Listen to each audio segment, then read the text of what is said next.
Mesdames, Messieurs, bonsoir. On est très content de se retrouver avec Midreshet Yuda Manitou et avec le Rav Eitan Fison. On est dans le troisième cours sur Perek Chelek, sur cet fameux chapitre de Gemara. Et tu sélectionnes pour nous les passages les plus intéressants qui nous parlent donc de notre génération, de la génération de la Géoula. Bechavod Eitan.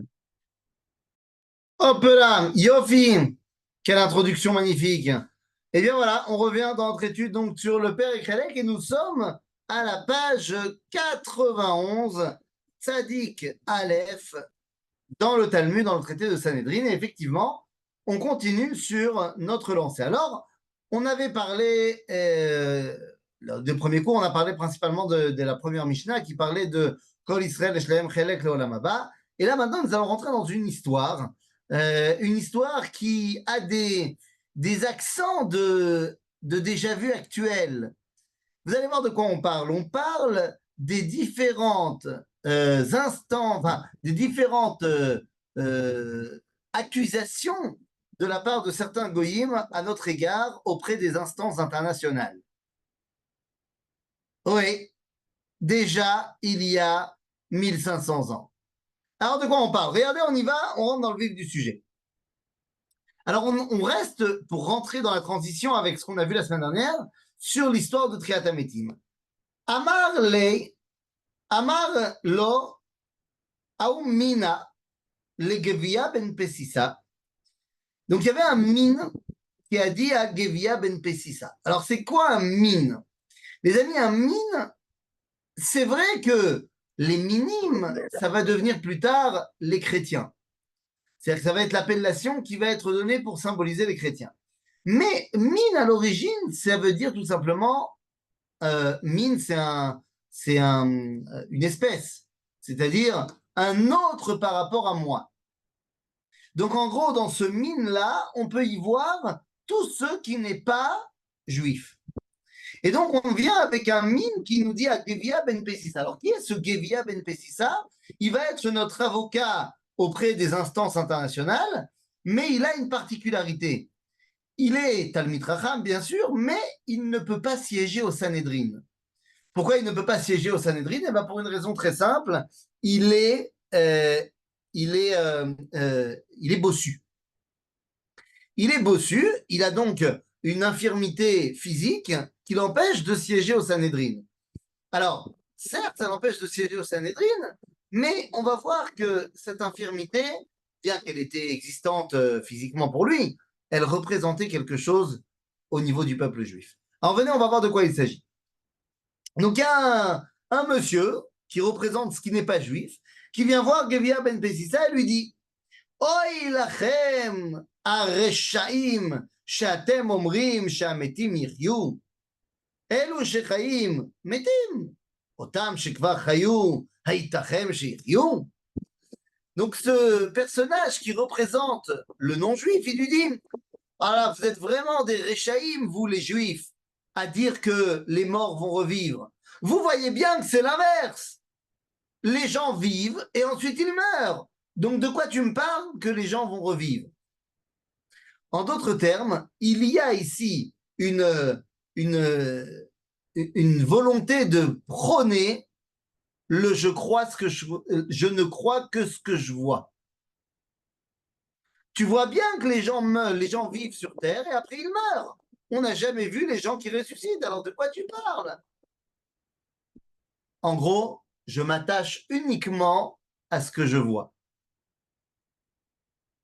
Ça va être énormément problématique quand on va voir ne serait-ce qu'aujourd'hui, quand on voit toutes nos problématiques à l'international. Voilà, tu prends une photo de Gaza, tu t'en fous de savoir que de l'endroit qui a été détruit a été tirée une roquette, tu mets une photo sur les réseaux, tu l'envoies à France 2 et tu as une photo de ruines à Gaza et donc ça montre que nous faisons des crimes contre l'humanité. Je ne crois que ce que je vois. Amarle, Gevia Ben Pessissa va lui répondre. Il lui dit ah bon? Mais tu crois vraiment que c'est comme ça? אוי לכם הרשעים שאתם אומרים שהמתים לא חיים. מי שלא היו חיים Alors, Shekvar Chayou, Lokol Sheken. Lui, il dit l'inverse, Gevia Ben Pesissa. Il dit quoi? Ceux qui n'étaient pas avant de naître, ben ils sont nés. Donc tu vois bien que de là où il n'y avait pas de vie est arrivée la vie. Alors, ben, tu ne crois pas que ceux qui ne sont plus, ils ne pourront pas revivre? En d'autres termes, il y a deux oppositions. Et c'est quelque part une opposition générale entre le monde juif et le monde goy. Est-ce que je ne crois que ce que je vois, ou alors je vais faire confiance à celui qui a créé le monde? Ça, c'est la première opposition. La deuxième opposition, c'est de dire, est-ce que le monde, et ça c'est ce qu'on a vu la semaine dernière, est-ce que le monde va vers sa fin, vers son annihilation, ou est-ce que le monde va vers la vie? C'est deux ambiances complètement différentes, deux ambiances qu'on peut trouver entre ceux qui sont les amoureux de la mort face aux amoureux de la vie. Ceux qui pensent que si tu te sacrifies, eh bien, tu auras dans ta mort 70 vierges, ou ceux qui disent Pikuach nefesh doche kol Torah kula, car la vie est plus importante. Donc, c'est un combat pour la vie ou alors un combat contre la vie. Et en fait, eh bien, c'est la base de toutes nos oppositions avec le monde des Umot HaOlam. Notre rôle est de leur apprendre la valeur de la vie. Alors maintenant qu'on a dit ça, c'était en amuse-gueule. Répond à cela le goy, Agevia ben Pessissa, et lui dit Amarlo, Racha Karatali, tu m'as appelé Racha?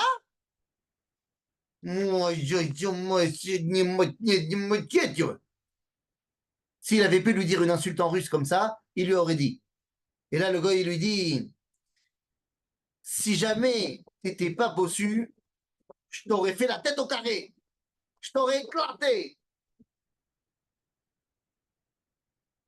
Et là, répond Gevia Ben Pessissa, mais si tu fais ça, pas de problème, mais ça va te coûter cher en docteur. Mais pourquoi la Gemara me raconte ça? Lorsque Am Israël se présente devant les Goïm et qu'il est bagalout, il est bossu. Ça veut dire quoi, il est bossu? Il n'est pas en situation d'inspirer ni la confiance, ni la grandeur, ni la majestueuse. Pourquoi? Parce qu'il est en exil. Et donc, comme il est en exil, il est obligé de survivre tant bien que mal. Il est obligé de faire des combines. Le juif combineur. Mais oui, bien sûr. Parce que quand tu es en minorité, quand tu es en situation pas favorable, ben tu fais des combines. Pourquoi? Pour survivre. Et donc, Gevia Ben Pessissa, c'est l'époque du début de l'exil. Et donc, il dit, bon, ben, qu'est-ce que je te dise? Il faut bien que je gère. Nachon. C'est pour ça que on va voir que c'est lui qui est envoyé par le Sanhedrin pour répondre aux instances internationales. Mais aujourd'hui, ce ne serait pas un Gevia Ben Pessissa. Aujourd'hui, on enverrait quelqu'un droit dans ses pompes, droit dans ses bottes, la classe, parce que nous ne sommes plus en état d'exil. Mais ça ne veut pas dire qu'on ne dira pas la même chose. Mais le fait d'apparaître aux yeux du monde d'une façon qui est une façon fière et classe, comme disait le général de Gaulle, un peuple fier et dominateur, eh bien, oui, aujourd'hui, nous avons retrouvé notre statut. Alors, quels sont les vikuchim avec Umot HaOlam? Eh bien, les amis, premier vikuach. Tanu Rabbanan. באו בני אפריקי לדון עם ישראל לפני אלכסנדר מוקדון. Donc, on parle d'Alexandre. Alexandre, qui est donc le maître du monde, il a conquis le monde entier, y compris Eretz Israël. Et en tant que tel, il se pose en arbitre du monde, comme l'ONU actuellement se pose en arbitre du monde. Et donc, les différentes personnes qui revendiquent la terre d'Israël, puisque évidemment, les Vikourim portent sur la terre d'Israël. On a entendu, ça y est, Jean-Luc Mélenchon dire que voter pour le Front populaire, c'est voter pour la reconnaissance de l'État de Palestine. Parce que c'est évidemment ça dont doit s'occuper un député français, de reconnaître l'État de Palestine. Eh bien, les amis, viennent Bene Afriki devant Alexander Mokdov. Devant Alexandre le Grand. Alors, c'est qui Bene Afriki? Ce sont les Tunisiens. Bon, je vous rassure, ce n'est pas les Tunisiens d'aujourd'hui. Ce sont les Phéniciens. En fait, pourquoi est-ce qu'on les appelle Bene Afriki? Eh bien, parce que les Phéniciens, ceux qui ont créé l'empire phénicien, une partie d'entre eux sont partis lorsque nous sommes arrivés avec Yehoshua, le Girgashi, qui était un des peuples cananéens qui faisait partie de ce qu'on appelle l'empire phénicien. Ils sont partis et sur les bords de Tunis, qui s'appelait Afriki, Africa à l'époque, et ils ont créé là-bas l'empire de Carthage. Donc, Béné Afriki, ce sont des Cananéens qui sont partis en Afrique. Alors, qu'est-ce qu'ils disent? Amroulo, Eretz Kenan, Shelanoui. Ils viennent dire, la terre d'Israël nous appartient. Ah bon? Oui, c'est marqué dans votre Torah. Eretz Kenan, Likvulotea. Tu vois bien que cette terre est appelée la terre de Canaan. Donc, elle est à nous, les Cananéens. Zéro. OK?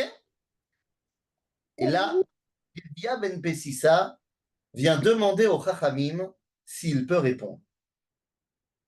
Il dit, j'aimerais bien être l'homme que vous envoyez pour la réponse. Bah, OK, pourquoi toi? Et parce que si je gagne le débat, ben vous direz, regardez comment la Torah elle vous a battu. Et si je perds, comme je n'ai pas de fonction officielle, eh bien vous pourrez dire, ça n'engage que lui, ce qu'il a dit, ça n'engage pas le judaïsme, le peuple juif. Mais ça aussi, c'est un tralouïde. Ça aussi, c'est un truc détourné. Pourquoi tu te la joues détourné? Pourquoi tu n'envoies pas le chef du Sanhédrin? Parce que tu es bagaloute. Et bagaloute, il faut que tu puisses assurer tes arrières. Parce que tu sais que si tu perds, ça va être pogrom derrière. Donc il faut que tu puisses dire non, mais c'est pas tout ce qu'on pense. Mais c'est un tralouïde. Nahon. C'est un tralouïde d'exil. Aujourd'hui, qui tu dois envoyer à l'ONU? Le chef de l'État d'Israël. Et non pas un mec lambda qui pourrait dire si je perds, ben, personne ne me connaît. Mais encore une fois, le discours est le même. C'est de ça qu'on doit apprendre, de l'argument. Qu'est-ce qu'il nous dit que Ben Bessissa? Donc les Chachamim nous ont dit ok, c'est bon, tu peux y aller. Amar Lahem. Donc Gevia a dit aux Cananéens, mais d'où vous amenez votre preuve que la terre d'Israël vous appartient? Amroulo Minatora. C'est même marqué dans votre Torah. Amar Lahem. Gevia Ben Bessissa a répondu, si vous amenez l'argument de la Torah, laissez-moi moi aussi amener l'argument de la Torah. Comme il est marqué dans la Torah, ויאמר ארור קנן עבד עבדים יהיה לאחיו עבד שקנה נכסים עבד למי ונכסים למי. Oui, effectivement, Cathy Tobiana, coupez votre micro s'il vous plaît. Ah, pardon. Je coupe. Merci beaucoup. Bikitsour, ça y est, elle a fait. Pourquoi cette véhémence à écrire en majuscule? C'est d'une violence. Bekitsour, qu'est-ce qui s'est passé? Il a dit, moi aussi, je vais parler de la Torah. Vous avez amené un argument de la Torah. Je vais vous contrer avec la Torah. Il y a marqué dans la Torah que Canaan, il est l'esclave de ses frères. S'il est esclave, il ne peut pas posséder quoi que ce soit. Non, on va s'arrêter 2 secondes sur 2 choses. Le fait qu'on utilise le Tanakh comme base. Rabotaï, c'est le seul truc qui va revenir tout au long de notre étude ce soir. L'argument, il est sorti de la Torah, que ce soit pour nous contrer ou que ce soit pour répondre. Et c'est peut-être ça qui manque aujourd'hui à nos argumentaires avec l'international. On n'ose pas venir au nom d'Akadosh Baruch, au nom de la Torah. Seulement, on voit là-bas que c'est ça qui nous permet de gagner. Alors, il te dit, qu'est-ce que je te dise? Si vous dites que vous amenez de la Torah, moi j'amène de la Torah aussi. Dans la Torah, il est marqué que vous êtes des esclaves. Donc, vous ne pouvez pas posséder quoi que ce soit. Ah ben, c'est Zébaya. Zébaya, qu'est-ce qu'on peut faire alors? Amar lahem Alexander, Erziru lahem Tchouva. Erziru lo Tchouva. Répondez-lui. Je vous laisse, parce que là, il vous a mis un knock-out. Donc, donnez-lui une réponse. Les mecs, ils ont dit, les Béné Afriki, donnez-nous 3 jours, on va réfléchir à une réponse. Qu'est-ce que c'est que cette histoire-là? D'abord, cette notion de Eved Avadim Yelecha. Pourquoi est-ce que Canaan, il a été maudit? Pourquoi on l'a fait devenir l'esclave de ses frères? Eh bien, simplement parce qu'il s'est comporté de manière barbare avec son père. Et donc, on n'a pas dit on va tuer Canaan, mais on va dire ce n'est plus lui qui doit diriger les choses. C'est Shem et Yefet qui doivent diriger les choses. Parce que lorsque tu donnes la terre d'Israël à des gens qui se laissent complètement dévoiler, dépasser par leurs pulsions, ça crée une société de barbares. Mais les amis, la société carthaginoise, qui est la résultante de ces Cananéens, était l'une des sociétés les plus barbares de l'histoire. Alors, Bassov, on nous dit que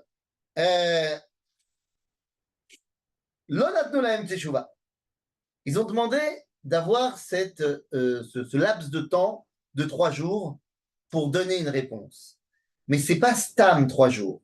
Il faut savoir que 3 jours, c'est le temps métaphysique de la différence entre le peuple juif et les nations du monde. Si vous voulez, l'expression de cela, c'est la Brit Mila. Lorsque nous faisons la Brit Mila, c'est donc l'alliance qui nous sépare des Goïm, et bien d'après la halakha, on n'a plus le droit de bouger, de voyager, d'avancer pendant 3 jours. Pour se reposer de la Mila. Mais ça veut dire quoi? Ça veut dire qu'il y a une séparation, une distance quelque part de 3 jours entre la perception du monde version juive et la perception du monde version non juive. Finalement, ils n'ont pas de réponse à apporter et donc, qu'est-ce qui se passe? Nathan Laemzman, Batkou, Velo Matsu Tshuva. Ils n'avaient pas de réponse, les Knaanim. Miyad barchu ve'enichu sdotehem כשהם זרועות וכרמיהם כשהם נטועות ואותה שנה שביעית הייתה. On nous dit, ils sont enfuis de la terre d'Israël, ils ont abandonné leurs champs et leurs arbres qui étaient en fruits, et ça tombait bien, puisque c'était l'année de la Shemitah. Année où on ne pouvait pas aller récolter, on a pu aller récolter chez eux. Bon, c'est sympathique, mais qu'est-ce que ça veut dire? Ça veut dire la chose suivante. Mitzvat Shemitah, c'est par excellence la mitzvah qui vient cristalliser notre lien avec la terre d'Israël. Et ça, j'aimerais qu'on le comprenne de manière très profonde. Puisque là, tous les débats tournent autour de la terre d'Israël et qui est son patron. Les amis, est-ce que vous vous êtes déjà posé cette question? Moi, oui. Et donc, je vous la pose aujourd'hui. Quel est le premier acquis la première acquisition d'un représentant du peuple juif en terre d'Israël.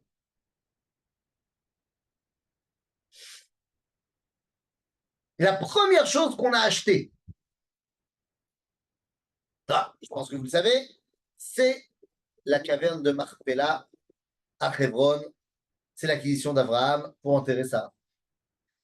Et j'ai envie de vous dire que le côté ashkénaze en moi est très heureux, mais le côté séfarade qui est en vous peut-être se dire que c'est un peu rasera, c'est un peu glauque, que la première chose que le peuple juif achète en Israël, c'est une tombe. Quoi, Abraham, il ne pouvait pas acheter d'abord une belle maison, un champ de pommiers, je ne sais pas, une tombe. Eh bien, les amis, pour comprendre cela, nous allons faire un petit cours de halakha. Comment ça se fait que le premier acquis du peuple juif, qui vient cristalliser le lien entre Am Israël et la terre d'Israël, c'est une tombe? Rabotai, comprenez-moi bien.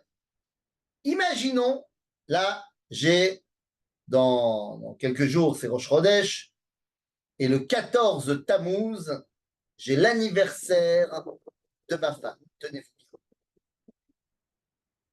Anniversaire de ma femme, 40 ans. Bababa, bababoum. Alors, imaginons, de manière purement théorique, que je décide que son cadeau d'anniversaire sera une balade en hélicoptère au-dessus d'Israël. Imaginons, ça ne sera pas le cas puisque ma femme déteste ce genre de truc, ça la fait vomir. Donc, ça ne sera pas ça. Mais imaginons que ça sera ça. Et que dans la balade en hélicoptère, je lui renouvelle mon amour et je mets de nouveau un genou au sol en lui donnant une bague. Ça ne sera pas ça non plus parce que ma femme déteste les bagues. Mais, disons, je lui donne une bague à un diamant énorme qui fait la taille de mon poing,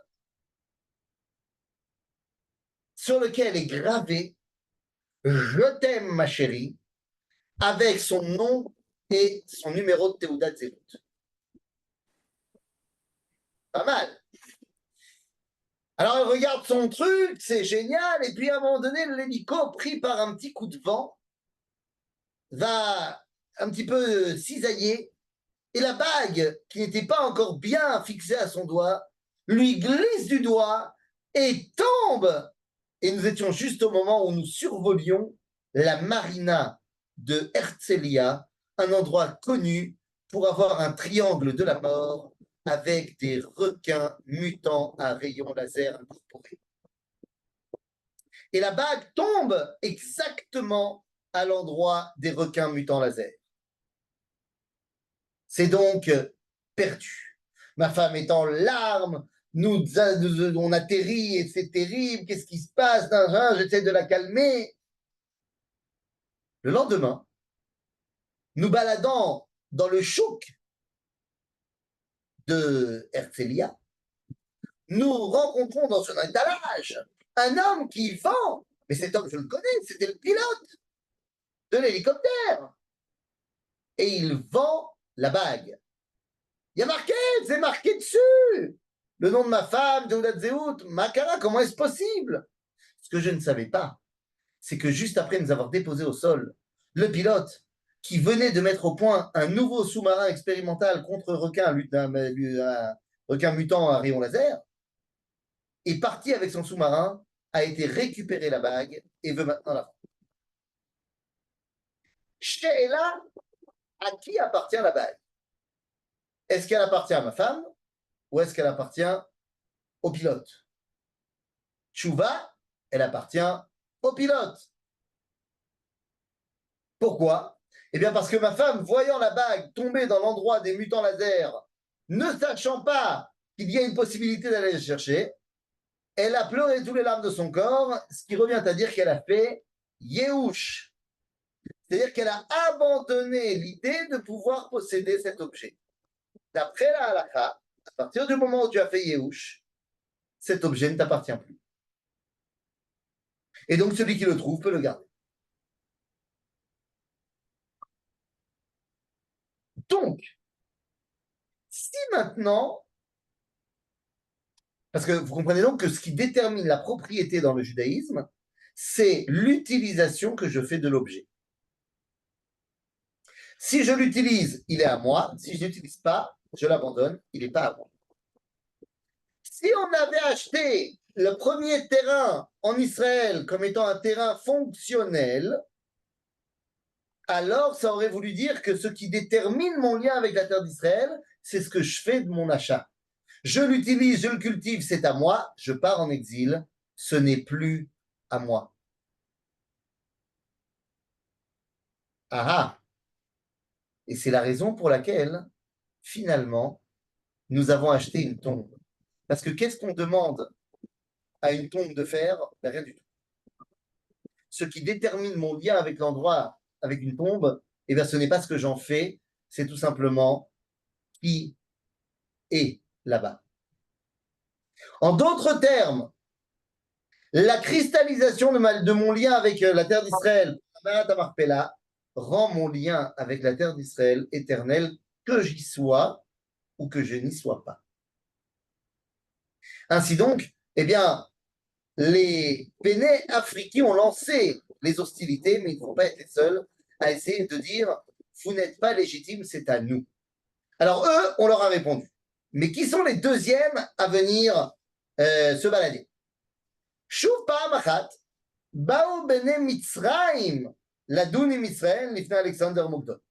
Cette fois, c'est l'Égypte qui est venue chercher des noises à Israël devant Alexandre le Grand.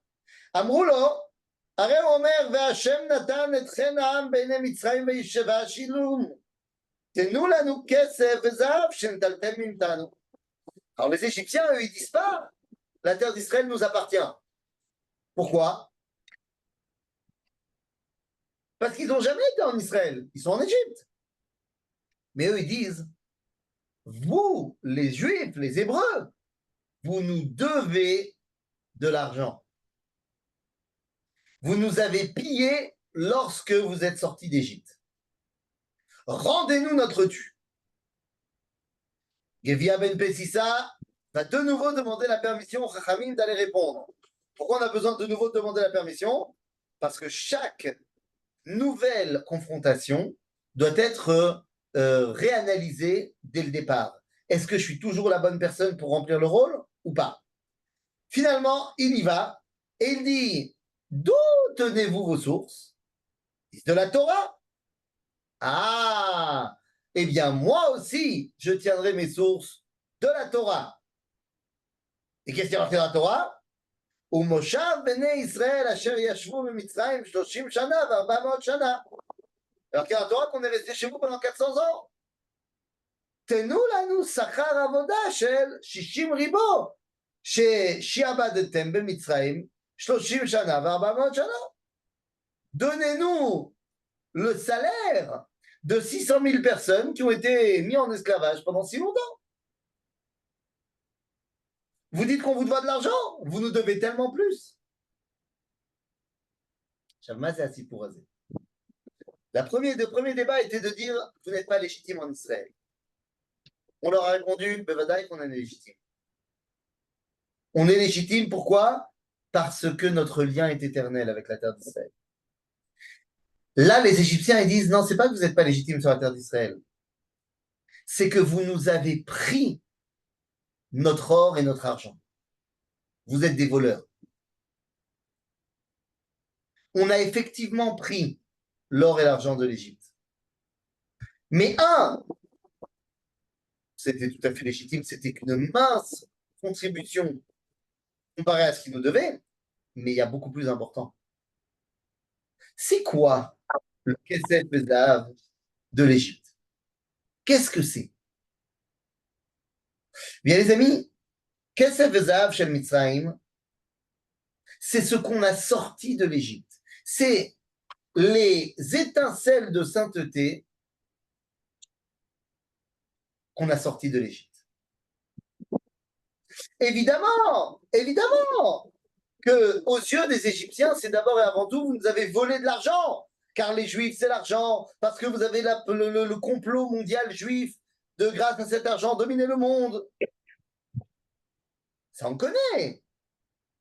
On connaît.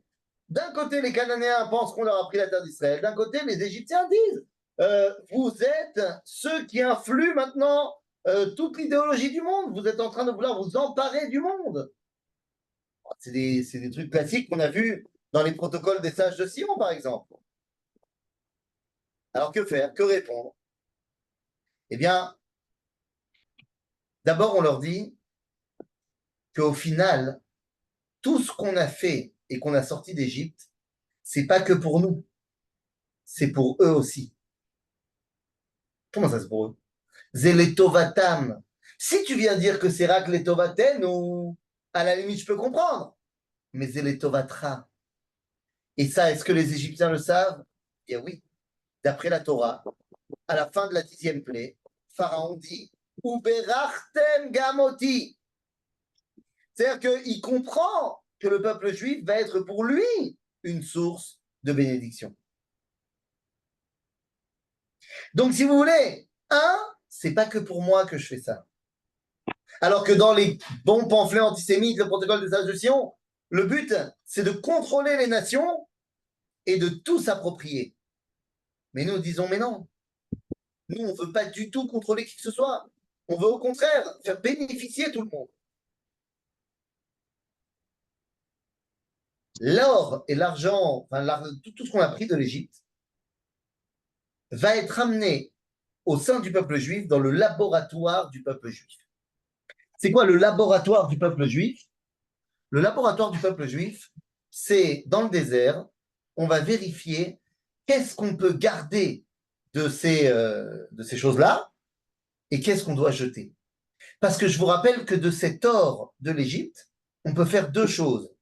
Soit on fait le veau d'or, soit on fait le Mishkan. Donc quand on prend l'or, là, c'est-à-dire les éléments importants qui font une culture, parce que ne vous y trompez pas, le peuple juif est parti en exil pour également sortir les étincelles de sainteté qu'il y a chez les Goïms et les ramener dans la Kedusha. Des fois, ces étincelles de sainteté, ce sont des idéologies, ce sont des valeurs. Et donc, nous prenons ces valeurs, nous les ramenons en Israël, et là, on décide Matov Vemalotov. Dans le désert, ça a pris la forme du veau d'or ou du Mishkan. Mais prenons l'exemple de ce qui s'est passé quand on est sorti de l'exil d'Europe. On a pris avec nous la démocratie. On a pris. On a pris avec nous également le communisme. Et on a essayé. On a essayé. On a pris le communisme, on l'a fait en Israël. On a créé le concept du kibbutz. Et finalement, on est arrivé à la conclusion qu'il y avait des choses positives, mais que l'abandon total de propriété, ça ne marche pas. Donc on a gardé certaines choses, d'autres pas. Ensuite, on a pris la démocratie comme valeur occidentale. Et aujourd'hui, on est en train de voir quelles sont les limites de la démocratie. L'or de l'Égypte peut soit amener au veau d'or, soit amener au Mishkan. Et donc, nous avons ici un véritable bérour, une véritable, comment dire bérour, une vérification pour savoir ce qu'il y a à prendre ou pas prendre. Donc, finalement, les Bnei Israël disent aux Égyptiens, tu crois que nous, on t'a pillé? Et vous nous avez pillé. C'est quoi, vous nous avez pillé? Mais enfin, la culture mondiale, elle nous doit tellement. Mais tellement. Comment est-ce possible? D'accord? En vrai, la culture occidentale, elle nous doit effectivement énormément. Qu'est-ce que le peuple juif a donné au monde occidental et au monde en général? On pourrait se poser la question. Qu'est-ce qu'on a donné? Rappelez-vous de Herbert Pagani. Rappelez-vous de tout ce qu'on a amené. Le monothéisme, le jour chômé, la notion de lois sociales qui sont une justice sociale. Qu'est-ce qu'on a amené au monde? On a amené tellement de choses, y compris l'humour. Donc, si tu veux, les Égyptiens, ils disent, vous nous avez pris. Mais Achoti, c'est toi qui nous as pris. Tu nous as pris tellement plus. Et on n'a rien dit. Tu sais pourquoi? Parce que nous, on pense que si tu as quelque chose de bien, donne-le aux autres. Il n'y a pas de raison. La preuve, vous avez appris de nous comment on fait des corbanotes. Et nous, quand on est sorti d'Égypte, on a recopié après sur vous. Mais à la base, c'est vous qui avez appris ça de nous. Mais Kitsour, knockout pour les Égyptiens.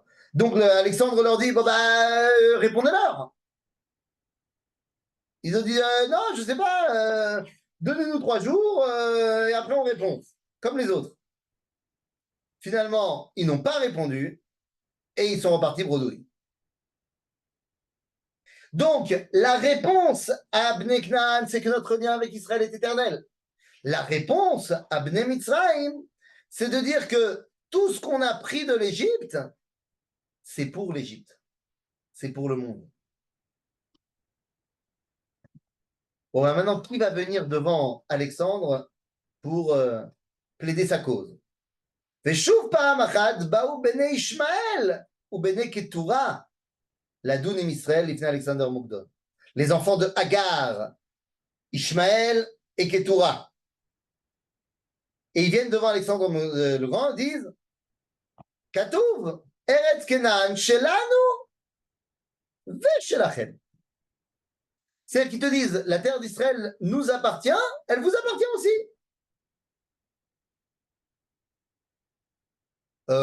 Nous devons favoriser la solution à 2 États. Nous ne sommes pas contre l'existence de l'État d'Israël, mais il doit y avoir la Palestine à côté. D'accord, mais où? From the river to the sea. Palestine will be free. Bien sûr. Mais alors attendez, si vous faites du Jourdain à la mer, alors il sera où l'État d'Israël? Et c'est un détail, on verra.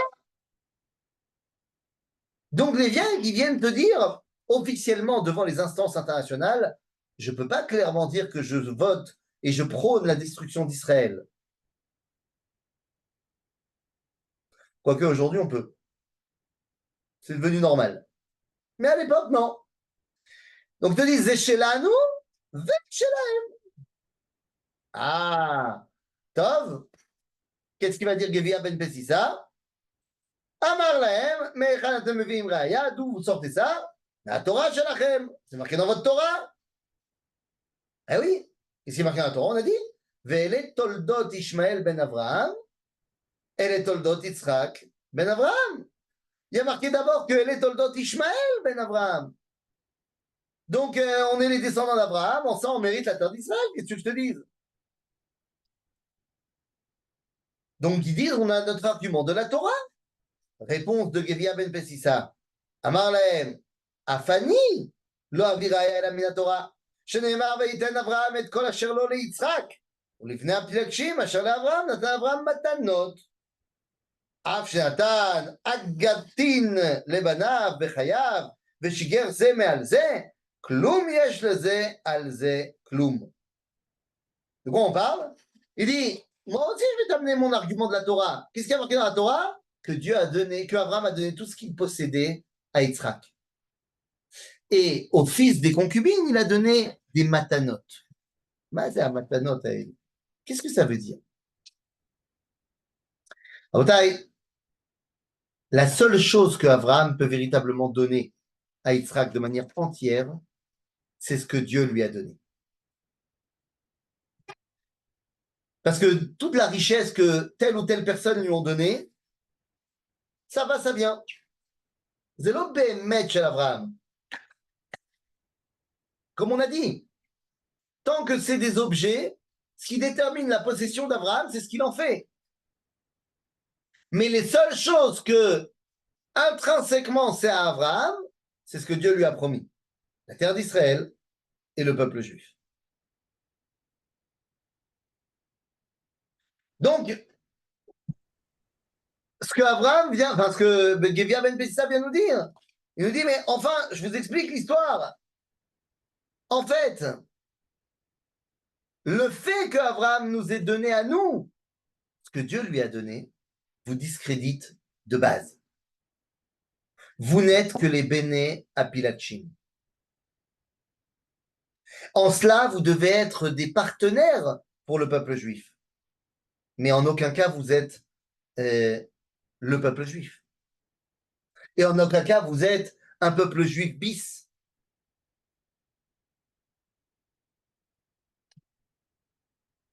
Quelle est la grande marloquette entre Ishmaël et Yitzhak? La grande marloquette entre Ishmaël et Yitzhak est très simple. Et elle se retrouve ici dans notre débat. La marloquette, elle est simple. Elle est, est-ce que Yitzhak vit ou pas? Si Yitzhak ne vit pas, alors moi, Ishmaël, je suis l'héritier d'Abraham. Mais si Yitzhak vit, c'est lui l'héritier d'Abraham. Et vous comprenez maintenant pourquoi il n'y a eu aucune reconnaissance, aucun dialogue dans la Torah entre Ishmaël et Yitzhak. Alors qu'entre Yaakov et Esav, il y en a plein. Mais entre Ishmaël et Yitzhak, shum davar. Pourquoi? Il ne peut pas y avoir de discussion. Parce que discuter avec Yitzhak, c'est reconnaître qu'il existe. Et s'il existe, ça veut dire que je suis le fils de la servante. Rappelez-vous que Ishmaël est venu au monde parce qu'Abraham n'arrivait pas à avoir d'enfant avec Sarah. Il a donc pris sa servante pour avoir un fils. Ishmaël est né l'héritier d'Abraham que lorsque Abraham n'a pas d'enfant avec sa femme légitime. Mais à partir du moment où il a des enfants avec sa femme légitime, le fils de l'esclave n'est plus légitime. En d'autres termes, à aucun moment. Attends, 2 secondes, tu vas trop vite. Donc, à aucun moment dans l'histoire, il n'y a eu de relation, de contact entre les Béné Yitzhak et les Béné Ishmaël, entre le monde musulman et le monde juif. Bah, comment ça? Qu'est-ce que tu racontes? Il y avait les juifs, ils étaient dans le monde arabe, ils étaient soumis, il y avait la dîme, mais ils étaient là-bas. Ah non, attention. En tant que soumis, pas de problème. C'est-à-dire que si c'est toi qui deviens le serviteur, pas de problème. Mais en tant qu'héritier, certainement pas. Et pourtant, quelqu'un m'écrit, mais pourtant, ils ont enterré Abraham ensemble. D'après la Torah, Ishmaël a fait Teshuvah. Puisque à l'enterrement d'Abraham, il laisse passer Yitzhak devant. C'est ce qui me fait vous dire qu'il y a un espoir pour le monde musulman qui va faire Teshuvah également lui aussi. Bezrat Hashem. C'est sûr. Donc, qu'est-ce que ça veut dire? Ça veut dire que pour Ishmaël, être à la soumission de Yitzhak, c'est terrible. C'est reconnaître qu'il est le fils de la servante. Et donc, il ne peut pas l'accepter. Ou alors, il fait tchouva. Et il comprend que nous ne sommes plus El Yahoud, mais que nous sommes bel et bien Banu Israël, les enfants d'Israël. Bekitsour, finalement, Rabotai, Alexandre répond au Béné Ishmaël et leur dit Amarlem, Alexander Malka, Erzirulo Tchouva, Amroulo, donne-nous aussi 3 jours. Nathan Lahem, Batkou Velo Matsu. Miyad Barchou, eux aussi, se sont enfuis. C'est-à-dire quoi, ils se sont enfuis? Il n'y a plus de dialogue, il n'y a pas de débat. Vous remarquerez que les 3, ceux qui disent qu'on leur a pris leur place, ceux qui disent c'est nous qui sommes légitimes, Béhémet, et ceux qui disent vous nous avez volé, ils ont perdu leur débat, mais ils n'ont pas accepté. Ils se sont enfuis. Moi aussi. Moi aussi, rappelez-vous qu'il y avait également les Bene Ketura. Les Bene Ketura, c'est qui? C'est l'extrême-orient. Alors, les Bene Ketura physiques, il y en avait 6, dont Midian, mais ils ont été envoyés par Abraham, Kedma el Eretz Kedem, à l'est de l'Est. C'est quoi l'Est de l'Est? C'est l'extrême-orient. Et là-bas, on a développé une idéologie où le contact avec Abraham est salutaire. Pour l'instant, je ne sais pas ce qui va se passer plus tard avec le Japon, avec la Chine, avec l'Inde, mais quand on regarde le Dieu créateur dans la mythologie hindoue, c'est quand même un mec qui s'appelle Abraham. Brahma. Et quand on regarde Rashi, lorsque Rashi nous dit, la Torah nous dit que Abraham, il a donné des matanot à ces gens-là, Rashi dit Shemot Tum'a, c'est-à-dire la capacité de s'attacher à Dieu par des noms, par des mots qu'on répète en boucle, ce qu'on appelle le mantra, qui est la spiritualité principale de l'Inde. En d'autres termes, ça veut dire quoi? Ça veut dire que le Bnei Apilakshim, qu'ils se savent comme tels, eh bien, n'ont pas de relation conflictuelle avec Israël. Parce qu'ils ne pensent pas qu'on leur prend quelque chose. Et ils peuvent devenir de véritables partenaires. Peut-être que dans l'avenir, les grands partenaires d'Israël, ce ne sera plus les États-Unis, mais ça sera l'Inde, le Japon, la Chine. Qui sait? J'en sais rien. On verra bien. Quoi qu'il en soit, alors moi aussi, il y a dans la Ta'ana. Attends, j'ai pas vu. Il y a quelqu'un qui a dit un truc dans le chat. Attends voir. Ce qu'il a dit dans le chat. Hodi ve Yehudi. Ah, Hodi ve Yehudi domé. טוב, נו, שיהיה דומה. Bekitsour, notre relation avec les Béné Ishmaël, c'est une relation, en fait, vous avez compris, que tant que Ishmaël ne fait pas de tchouva, c'est une relation qui ne peut pas avoir de base de dialogue. On a posé la question au Rambam. Est-ce que on peut avoir des dialogues interreligieux entre le christianisme, avec le christianisme et avec l'islam? Alors que le Rambam considère le christianisme comme étant de l'idolâtrie et l'islam non, il a quand même dit qu'avec le christianisme, on peut avoir des discussions interreligieuses, mais pas avec l'islam. Pourquoi? Il dit parce que le christianisme, il admet la Torah. Il l'a mal compris, c'est tout. Alors que l'islam, il pense que tu as falsifié le Coran. Donc, il n'y a pas de discussion possible, puisqu'il pense que tu es un menteur de base. Et c'est pour ça qu'il va créer toute une réalité qui n'existe pas. Aujourd'hui, on la connaît très bien. Qu'est-ce qui a marqué dans la Torah? Dans la Torah, il est marqué Em kinuni beloel, kasuni bevlehem, nous dit Dieu. Quand on va abandonner Akadosh Baruch Hu et qu'on va se comporter avec lui, Keilou il n'est pas là, beloel, société laïque, réponse de Dieu, Vani akniem beloam, begoy naval achisem. Moi, je vais les attaquer avec un non-peuple qui n'a de volonté que de dire que toi, tu n'existes pas. Comme de par hasard. Un peuple qui n'a jamais existé, qui n'existe pas, qui n'a pas d'histoire, qui n'a pas de roman national, qui n'a rien, qui est né au moment où nous sommes nés pour être notre némésis.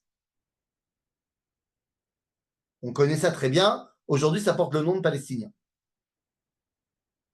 Ça a l'air? Alors, comment est-ce qu'on répond à tout ça? Eh bien, les amis,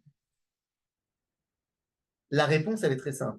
Vous remarquez que ce soit envers l'Égypte, que ce soit envers les Knaanim ou que ce soit envers les Ishmaélim, donc je traduis, que ce soit avec la culture du monde, l'Égypte à l'époque c'est le monde, donc c'est pour nous aujourd'hui le monde occidental, ou que ce soit le monde musulman, ou que ce soit l'Extrême-Orient, ou que ce soit les jaloux, ceux qui relatent un passé perdu. Quel est le seul argument que ici le Talmud nous donne comme étant l'argument infaillible? C'est la Torah. Tu viens au nom de la Torah. Parce que si tu viens au nom de la Torah, ils ne peuvent pas te contredire. Et ils ne peuvent pas, parce que pour te contredire, ça voudrait dire remettre en cause la Torah. Or, le monde musulman, il ne remet pas en cause le divin. Il va te dire, non, mais c'est pas vrai, il y a marqué dans le Coran. Là. Ah, très bien. Tu veux qu'on aille sur le Coran, ben on va aussi sur le Coran. Et on va t'expliquer que tu as tort d'après le Coran. Le catholicisme, il ne peut pas renier la Torah. Le christianisme, dans toutes ses formes non plus. Et ceux qui sont juste des jaloux, eh ben on va tout simplement sortir de la Torah le fait que cet endroit ne leur appartient pas, ne leur a jamais appartenu.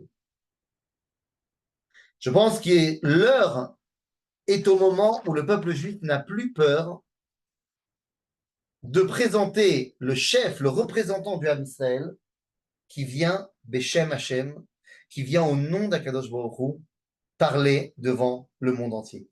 Et qui dit, ainsi parle l'Éternel dans le livre de Vaïkra, voilà comment notre Premier ministre doit commencer chacun de ses discours, non pas seulement à la nation, mais également à l'international. C'est la réponse de Gevia Ben Pessissa. Vous parlez au nom de l'histoire, vous parlez au nom de la Torah, bien moi aussi je vais parler au nom de la Torah, et vous allez voir que la vérité est de mon côté. Voilà pour aujourd'hui. Chazak ou Baron, si vous avez des questions, c'est le moment de rallumer vos micros. Toda Rabba, merci beaucoup, Ethan. Et pour ouvrir les micros, voilà, vous pouvez ouvrir vos micros. Bechavod, allez-y.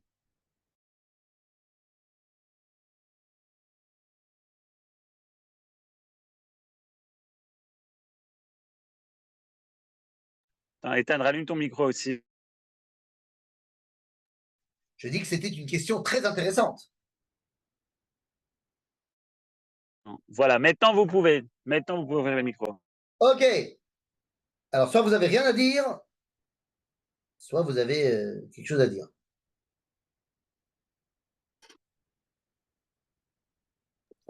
Rafizan, j'ai pas bien compris Oui, l'histoire de l'or et l'argent qu'on a sorti d'Égypte. C'était pour oui. l'Égypte elle-même. J'ai pas bien compris. Bah, Excusez-moi. qu'est-ce qu'on en a fait de cet or et de cet argent-là qui représentait la culture de l'Égypte? L'or et l'argent en Égypte, c'était quelque chose qui servait à orner toutes les choses qui avaient de l'importance pour eux. Qu'est-ce que nous, on en a fait? Ben, on en a fait deux choses. On en a fait le veau d'or et on en a fait aussi le Mishkan. Ce qui veut dire que lorsqu'on prend quelque chose de la culture mondiale, eh bien, on doit vérifier. Est-ce que c'est quelque chose qu'on va pouvoir élevé à la sainteté et ça deviendra le Mishkan, ou est-ce que c'est quelque chose qu'on ne peut pas élever à la sainteté, ça restera le veau d'or? Et c'est quelque chose qu'on fait avec tout ce qu'on a sorti de l'exil. Par exemple, quand on est sorti de l'exil de Babylone, il y avait des noms de divinités euh, qui étaient utilisés pour la Touma, pour l'idolâtrie.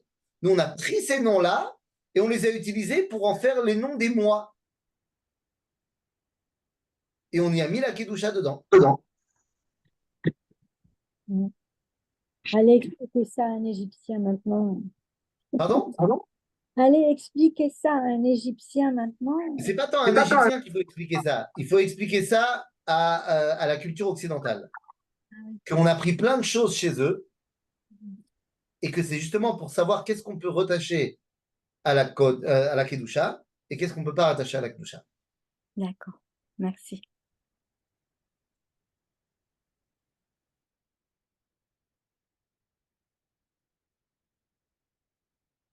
Tov? Et s'il n'y a pas d'autres questions, les amis? D'où avez-vous appris l'arabe? Moi? Oui.